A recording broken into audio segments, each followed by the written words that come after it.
Very excited to finally get here. Obviously, been a long time coming, but to finally arrive and get into a game week preparation is awesome. We were actually allowed to have a little bit of a bonus day yesterday because of the NCAA rules. Class didn't start till today, so we got a little bit of time on the grass yesterday. Had a chance to continue to work our install for Nebraska.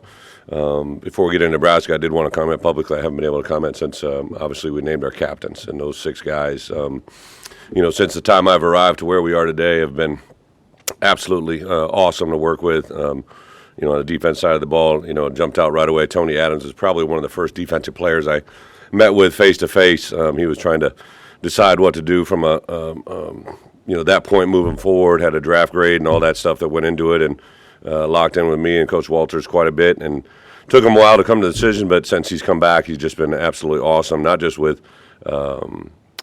obviously his class and his own well-being, but he's been awesome with our underclassmen. Just a guy that's been buy-in. Him and Owen Carney both have truly been just really engaged with what we're doing schematically, but also engaged with what we're doing off the field and all types of leadership. I think those 2 guys have grown quite a bit since we've been here. And then obviously Jake Hansen was kind of a unique story in the fact that he declared to come out and then came back, and I still give a lot of credit to our administration, our compliance office, to get him to get that waiver to come through and be eligible to play here in this home opener. Those 3 guys defensively, and then on the offensive side, been able to talk about Crane obviously with B1G, but media days. But Velo has been, a guy that impressive on film. I think will probably be one of the guys that takes the biggest jumps in his level of play in this fall camp to see where he's at. And then the 6th captain, by no means any less, Blake Hayes, has just been truly one of the true joys to be around since I've been here. He gets the game, obviously a foreign-born Australian guy, but he understands American football very, very well. He's even said some things to me schematically that I've never had a specialist say to me. He just gets the game and understands it at a high level. So to have those 6 guys kind of leading our charge as captains has been awesome. As far as the status for our players, I'm not going to put out an official depth chart since I know I made the comment obviously a couple weeks back. Only about half the league is going to put out a depth chart, and we're going to be in the half that does not at this point. Just going into this game, what we're able to do and how we're able to do it, I feel it's in our best interest to kind of stay in that neutral mode. So I will say that obviously there's guys that are going to start, right? Like the 6 captains I just named off are going to be guys that probably are going to be starters.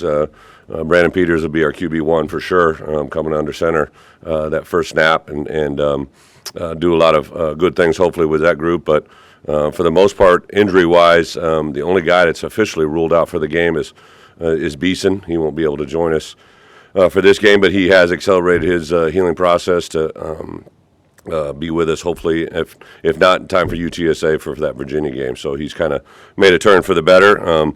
I'll give a lot of credit to our strength and conditioning as well as our athletic training room staff have done a really good job. It's been a tough fall camp, and the guys have stayed relatively healthy and put themselves in a good position to hopefully have their best week of preparation yet going into the opener. So a lot of other things going on, obviously in the outside world within our conference and things like that. I really don't know anything. I've been to my nose down to the grindstone working on Nebraska preparation, but one thing I do know coming back into this league, the leadership that I had experienced in this conference prior to me coming, and then especially since coming back, and the administration here on campus with Josh and his crew in the Big Ten Conference is second to none. So I'm just kind of waiting patiently to find out everything that will be coming in the next few days, few weeks, whatever it is, and continue to just tell me the rules, and I'll play by them. So that's kind of where we're at on all those issues. With that, I'll open it up for questions.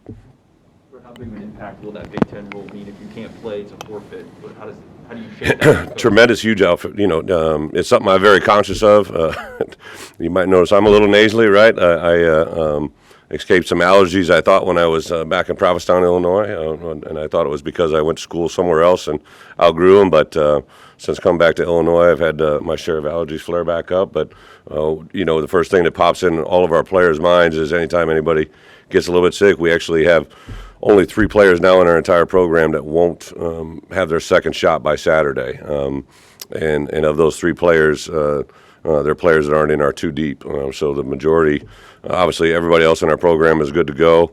The 3 players that aren't vaccinated, they'll actually do all meetings, and anything in the building is done remote. So they would, our players and coaches will be connected through Zoom to them. But other than that, we're just kind of going through our business as university protocol and making it happen from there. Bret, It's all right. I'll let you go. in-state recruiting was a focus for you. Did you expect it to go this well? I know you can only speak in generalities, but what do you think has been successful with your guys? You know, I give a lot of credit to the first conversations I had with Josh and Warren after I took this job was to, capture the state, and they had the idea to contact a half a dozen coaches right the very first day when I'm standing in the hotel room in New Jersey. Reached out to several coaches, and it hasn't changed since that point, right? Like one of the true benefits to taking this job that I had no idea would be such a huge positive. I mean, I knew it from the state and everything that goes into it, but knowing the land, just the landscape of Illinois, knowing what Chicago means, what Central Illinois means, what Western Illinois, Southern Illinois, Eastern Illinois. So I literally, I remember early in those phone calls when I was talking to some downstate coaches, I talked about the balance of recruiting downstate versus Chicago, and then when I'm talking to Chicago area coaches about recruiting downstate, because it is two kind of separate entities. We have 3 main recruiters up in the Chicagoland area, and then my other 7 coaches take care of the rest of the state, and there's been an added importance on taking care of their specific area. But if a kid's an in-state player, whether he be from Chicagoland or anywhere else, it's a team effort with our staff, right? Like geographically, when we go into Jersey, Coach Boo takes Jersey, right? But when we're recruiting a tight end, it's a Coach Boo and a tight ends coach. But when you're in Illinois, it's kind of all of us. So when we get good news from Illinois players, it's kind of a rallying point around the whole office, and it's been something that we've said from day one and hopefully continues forward. Brandon, I think when we talked after the first day of training camp, you mentioned how you and Tony had challenged him, just be more vocal, be more of a leader that way. Just, I guess in the ensuing 3 weeks, have you just seen him take that even more? Yeah, VP is, I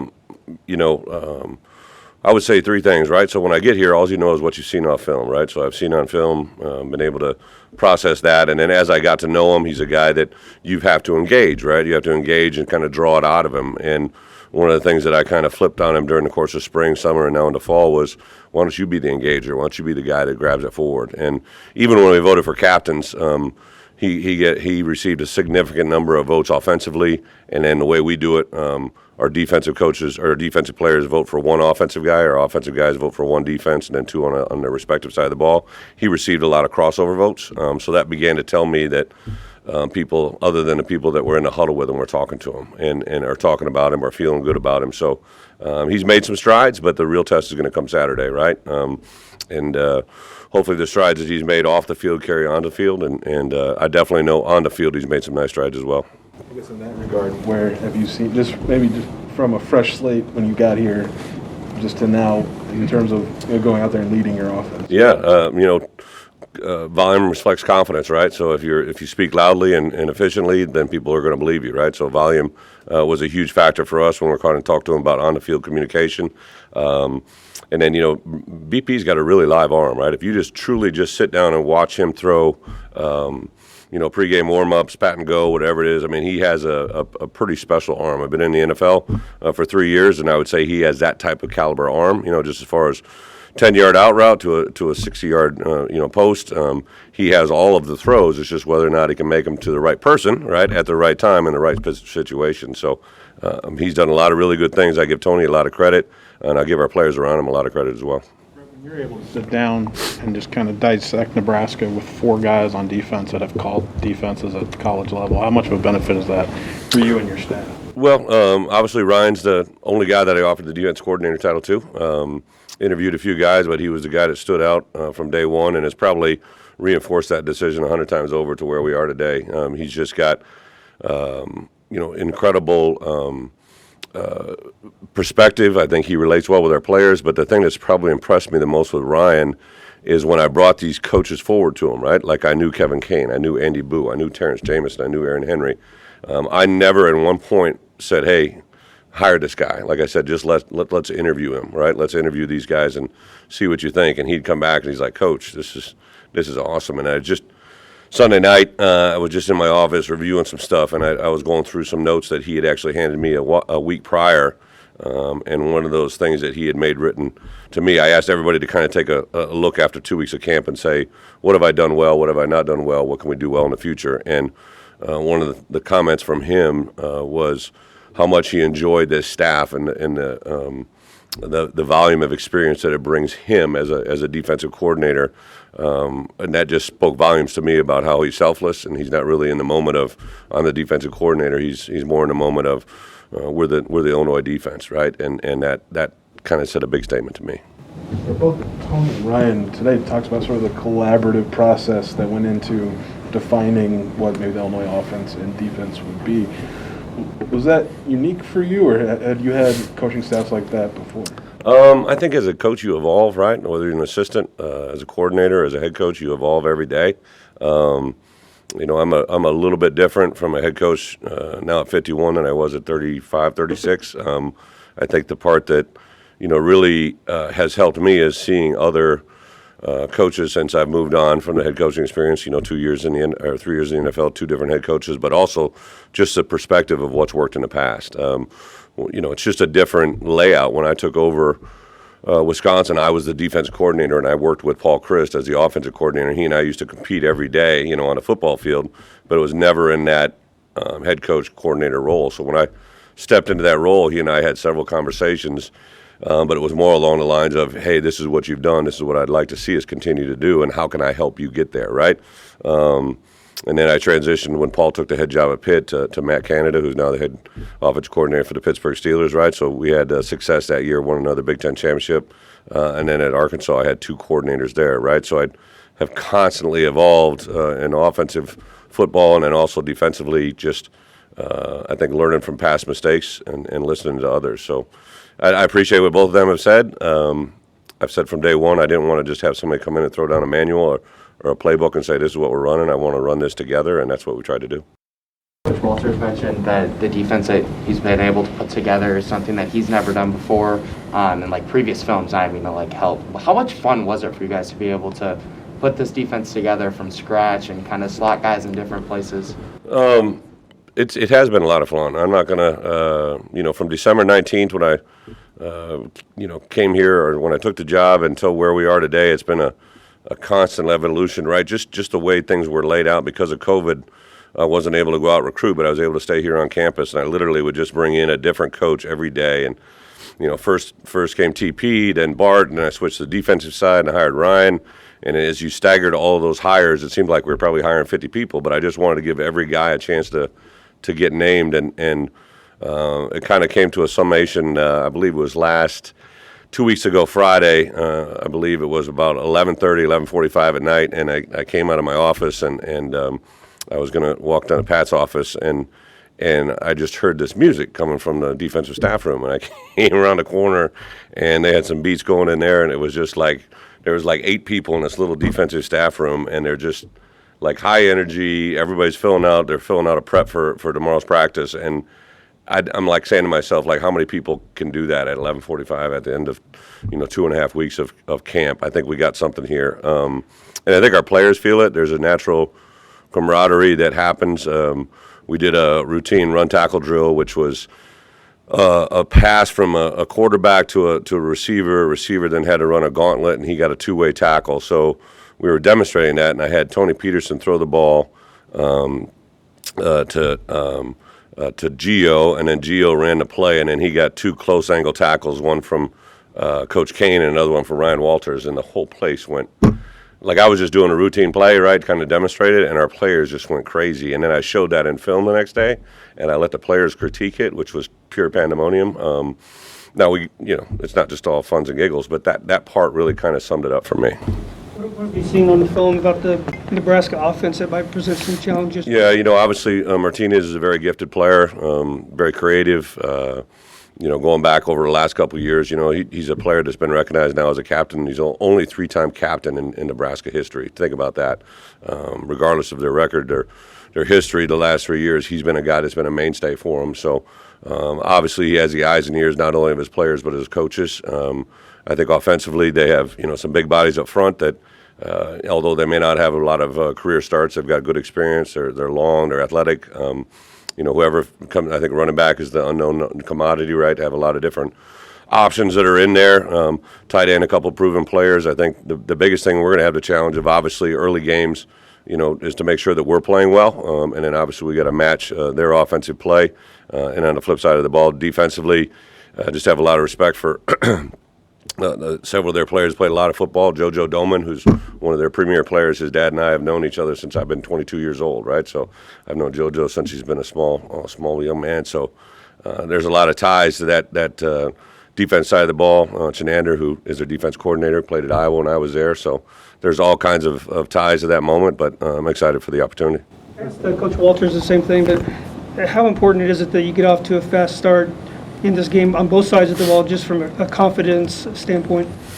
Well, it's always important to start fast, play from ahead, sort of. But I would say this, right? Like one of the things I appreciated about our captains when I announced them, I let them kind of say a few words to the team, and two of them made reference to, listen, this has all been great, right? Camp has been good. Everybody likes each other, a lot of good things. But at some point, adversity is going to slap us in the face, right? And when that happens, that's when big people have to step up. And don't know who it's going to be, when it's going to be, or how it's going to come about, but we have to have someone step up when adversity strikes, and that's going to be important. Bret, how are you framing this game with your players? Because it's a spotlight game, the only game in the nation. It's your debut. Nebraska's got its whatever. How do you frame it with your players? Yeah, it's an interesting perspective because one of my big mantras is 1-0, right? To take care of every game just one day at a time, and then you work your way to the next opportunity. I think that our players have bought into that. They obviously have been focused on Nebraska since, clear back to December and January. But, even going through the spring, going through early fall camp, I was very clear to them, before we can learn how to beat Nebraska, we have to play, Illinois football and what that means. And, our results of Saturday are going to be hopefully a direct reflection of how well Illinois football plays Illinois football. And that allows us then to go into UTSA the next week, regardless of what happens in week one, and have a chance to be successful. It allows us, to go on the road at Virginia in our first road game, right, a non-conference game that, is going to allow us to focus on just playing Illinois football at Virginia. So I get the question, but we're not a red letter game team, right? Like, there isn't anything that we overemphasize. We got to beat this team over this team. We've had 12 given opportunities, and how we respond to those 12 will define our success. It's not the first season opener for you, or not your first time debuting as a head coach, but what are the emotions you carry into it? I'm sure they'll be different on Saturday, but it's just more of the anticipation, the excitement. Saturday we were 1 week out, but then Sunday was really our first day of game week preparation. Today is a day off for our players, but it's been fun to just kind of engage with our coaches. Just talked to OC. He wants to come over and watch some film with me at 8 o'clock, right? So, it's just like any other day for me. And then we'll go through Tuesday, Wednesday, Thursday preparation. There are some logistical things that, from an NCAA standpoint, you're allowed 20 hours a week. So I've structured those probably a little bit different than what they've done in the past. In the past, they came over in the morning and then came back over in the afternoon. We do it all in the morning. On Fridays, they used to work out in the morning. We're going to work out in the afternoon. So there's some things that, I realize changes for them. So we've been kind of slowly building that through. But as a head coach, I got to be ahead, right? Like, the reason we practiced those night games was because we're going to play UTSA and Maryland and some games at night that we have to be prepared for. So I just constantly got to be ahead of the curve. Make a lot of sense, but this bond you talk about, coaches to players, players to players, is there a balance between not forcing that to try to create it versus letting it happen organically? Yeah, I do think that you can't force anything on today's youth, right? Like, they're going to come about it. They're going to be naturally guarded. I think young men today, a lot in our society, are people that have been told one thing, a lot of times something else happens. So just like when I stood in front of them that first day, they didn't know me from Adam. All I said is, here I am. Let's get to know each other. And I would say, there's been moments of high stress, but also been moments of a lot of levity and a lot of fun.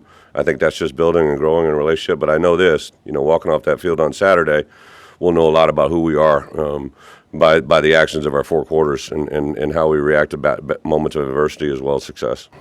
Like playing a Big Ten game to start out the season, would you rather play a lower level team? Ideally, how would you script them? Yeah, so my mind's a little jacked up, right? Like, I never think of somebody as a lower level, but I appreciate the question. I think the part that makes me have resolve is Nebraska is a B1G opponent from the West, right? So they're a divisional opponent. That's a big deal, right? So we've talked since last spring. I gave them comparison values of, the two teams that have won the 5 last Big Ten West titles have been very successful at home in conference games. So they knew that right away. It was actually one of the first things they mentioned when we talked about team goals. But I would also, add that the importance of the Nebraska game isn't any less significant than the last game against Northwestern, right? That's scheduled on our schedule. They're all important, and if we begin to favor one over the other, we'll kind of get out of balance in a certain way. I would say this was going to be a game in Ireland, right? Which sounds awesome, and there's an opportunity to possibly do that in the future. But to open up in Memorial Stadium at 12 o'clock, first game of college football. I know our numbers keep growing every day in ticket sales. Hopefully we can pack this thing as full as we can make it. The student section was unbelievable the other night, having 8,000 students out here, the biggest crowd they've ever had in a long time. If we can get, if we got over 50,000 students, it doesn't take a math major long to figure out. We get everybody here, we're going to be in good shape. But I think the Champaign-Urbana community, Central Illinois, Chicago, downstate, if we can show up in numbers, I think it'll be something we can all celebrate. Has there been, with the return of students coming back to campus, obviously COVID's still going on, has there been conversations with players just to remind them? Absolutely. Yeah. So yes, they're vaccinated, but they're still, 100%. So I would say even going back to 2 weekends ago when they, began to matriculate in, and we knew people were starting to show up. Moving day, right? That happens a few weeks out from the start of school, but then even going back to, we had a mock game on Friday and kind of shared with them, obviously you're going to be entering into dormitories, into apartment buildings. You're going to be around people that maybe don't have the same level of commitment to a group of people that other people on campus might have, right? Because, if we protect one another, right, and I think we've been trying to sell that to our guys. I think that's why you saw so many of our guys get vaccinated, is obviously they're trying to protect themselves, but they're trying to protect their teammates. And also, if they're not out there, then they're obviously hurting. If they're a starter and they can't be out there, that's 10 other guys you've let down on the field, but also on the entire sideline. So I couldn't be more pleased. And, again, this goes back to, Josh and his athletic department's decisions on what they did last year. And then, Lovey, I will say this, right, to come in last year and realize they had no games canceled due to COVID when everybody else was, and then as an athletic department to have no contest canceled because of COVID, it just speaks volumes of what this place is all about. Different tangent. I talked to Jake and Lane on Media Day about just the unique opportunity of them being able to play together, the 6-year gap, never really been able to play together. So I'm sure you close brothers in the past, but what have you seen? How have you seen them interact? I think it's typical big brother, little brother. I was a little brother to 2 big brothers that made me feel it every day. I think there's a little bit of that going on. Jake is such an alpha, right? Such a dominant male in our building. It's probably unique for his little brother to say that's my brother. That everybody kind of, when Jake speaks, people listen, right? And I think as coaches, we've been even beyond impressed about just his leadership qualities and his traits. Jake is a really good football player who has high football IQ, great communication skills. Will be a guy that'll have a chance to play at the next level. And because of that, when you're an incoming non-scholarship snapper, all right, that happens to be his brother, it's a hard road to walk. But I try to say something to Lane every day, but believe me, Lane doesn't need any pick-me-up. I mean, he can carry his weight pretty good. It's fun to watch it. And I have had a lot of brothers that have had success, right? Started with the Watt brothers. 3 of those guys are in the NFL. And when I was at Arkansas, I had the Henry boys that I think 2 or 3 of those will be in the NFL eventually. One of them's already in there. So that's been a fun part of the coaching tree. Those genetics usually do add up. You mentioned a couple times about trying to connect with students. I guess Sights and Sounds was probably your first time really getting to do that. What was that moment like for you? It was awesome. Obviously, Cassie Arner and her staff had told us about it. Made the suggestion that that I'd bring some of our student athletes, and I knew I was going to be voting on captain, so I knew it was going to be their first chance to be out there. And we didn't have time for everybody to talk, so basically Tony Adams and Blake were the designated 2 guys to speak, and they rocked it. All of them kind of introduced themselves, but it gave me an insight into our student body in a big way, but also the connection immediately with our players to the students, right? I mean, it's genuine, it's real. They're going to share a degree, right? They're going to share going to class, and then just to see the energy in that crowd. I think they kind of had the same moment I did. Like, it had been at least a year since they had seen a stadium like that. I mean, that whole bottom level, 8,000 people were there. Everybody was wearing orange, right? And it was just one of those moments, like, you could just know how special this could be. So if you're sitting at home trying to decide if you want to play, come to the game here on Saturday or watch it on TV, if you want to help us, I'm telling you, like, to have that stadium full is going to be a huge, huge opportunity for this program. You guys have spoken highly of Isaiah. What gives you so much confidence in a kid who's going to a position for the first time? Isaiah Williams? Yeah. Isaiah is, he's just kind of one of those kids, and I'm sure you guys get it too. Even though he's a quiet demeanor, he walks in with extreme confidence. You feel him when he walks into a room, and then just his, I think his level to adapt quickly. Because of a quarterback, he's got high football IQ. He's got big time ability to relate and understand concepts quickly. Understands defenses because he's been studying them. So I think his learning curve will be really, really quick. He's got incredible feet. He had a one-on-one day that was pretty impressive just to sit back and watch. I understand why all those programs offered him as a wide receiver coming out of high school. He's a very special gifted player. All good. Thank you, guys. Thank you. Appreciate it.